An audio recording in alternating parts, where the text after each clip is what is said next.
going to turn now to the national broadband network. As it turns out, it's not just the car industry that we were just discussing earlier, where we have had some mixed signals from some within government on the NBN as well. In particular, the role or the non-role of the Chinese giant telco Huawei. The former Labor government put a blanket ban on the Chinese company playing any role in the rollout on the advice of national security agencies. The new government has backed that up. It says Huawei will not take any part in the rollout whatsoever. At least that's what Treasurer Joe Hockey has said. The Communications Minister Malcolm Turnbull had raised some hopes of Huawei involvement, saying there would be a review of this decision and a decision by the government taken after that. Well, it comes as new figures show the rollout of the NBN has slowed down over the last month. Less than 2,000 existing premises had the fibre optic cable rolled past their doors during October. That is a marked slowdown. The Prime Minister, though, is making no apologies for the pace of the NBN rollout. It was always misleading of the NBN to claim that the rollout was taking place when all that had actually happened was that planning had begun for a rollout to take place sometime in the far distant future. The whole NBN was based on misleading assertions. There is now honesty about the NBN. For the first time since it began, people are being honest and fair income and straight about the national broadband network. We're joined now by the Shadow Communications Minister, Jason Clare. Thank you for your time. I want to get to the pace of the rollout momentarily, but just firstly on the Chinese company Huawei, do you think it should be allowed to participate in the rollout? Well, I was one of the national security ministers for 3 years, David, and through that time I always took the view that government should take the advice of our national security agencies seriously. That's what we did, and that's what this government needs to do.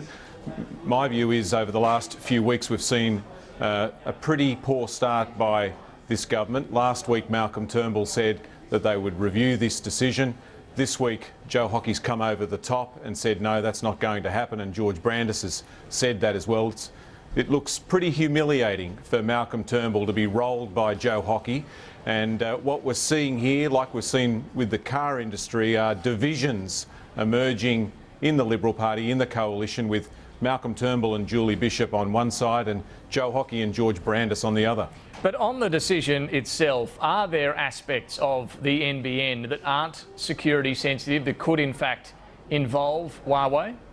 Well, I won't go into the details of the advice that national security agencies provided to me or provided to the former government. You wouldn't expect me to do that, other than to say this.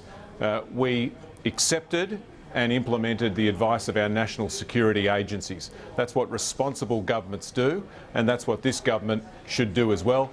If Mr Turnbull hasn't received a national security briefing on this issue by the agencies since coming to government, then he should do that. The Leader of the Opposition, Bill Shorten, has asked for a briefing as well, and a time hasn't been organised by the government for that briefing yet, but I would hope that that occurs shortly. Well, I think Malcolm Turnbull has accepted this now, but when we look around the world, Huawei is involved or has been involved in the national broadband network, or the version thereof, in the UK.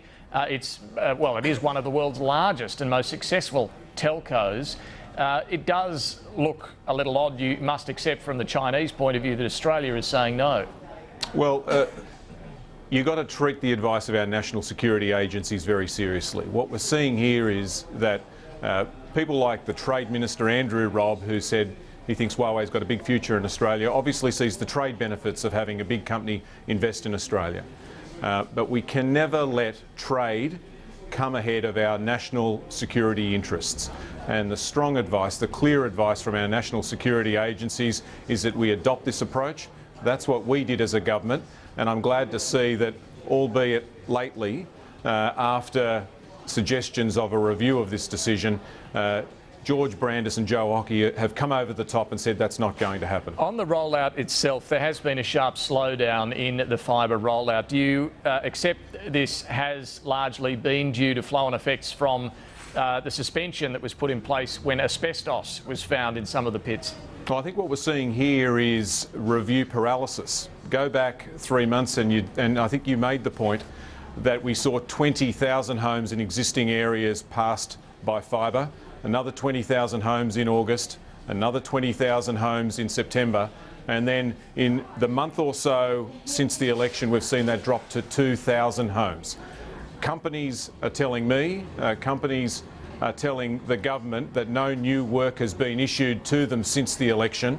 And they're saying that this is killing their businesses and that they're at risk of having to put people off. Now, reviews are good. It's important to do that work, but it shouldn't slow down the rollout of the NBN. We need to speed it up. But the question was, do you accept this has a fair bit to do with the flow on from that suspension of activity while the asbestos issues were dealt with? The NBN Co, I think today said that that was part of it, but they also said that they had suspended new work to construction companies. So there's two parts to this. Construction companies are telling me that without new work, it's putting their businesses under stress and they're at risk of having to put people off. We need to speed up the rollout of the NBN across Australia, not slow it down. These construction companies are the first victims of the cuts to the NBN under this new coalition government, and what we found out this week is that there's another 500,000 homes and businesses that might miss out on fibre to the home that quite legitimately expected that they were going to get fibre all the way to their home because Malcolm Turnbull and Tony Abbott said they would honour existing contracts. Just on that 500,000 you mentioned, according to the Minister, they were listed by Labor as under construction when in fact they weren't under construction, they were simply in the planning stage. Well, this is where contracts had been issued, where network design was being done, where rodding and roping was being done. And remember this, David, in opposition, Malcolm Turnbull and Tony Abbott said they would honour existing contracts. Contracts have been issued here. These 500,000 homes and businesses were right to expect that those contracts would be honoured. This is a broken promise.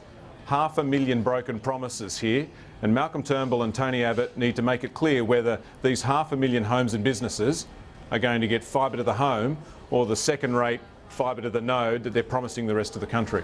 Shadow Communications Minister Jason Clare, we'll have to leave it there. Thanks for joining us this afternoon. Thanks, David.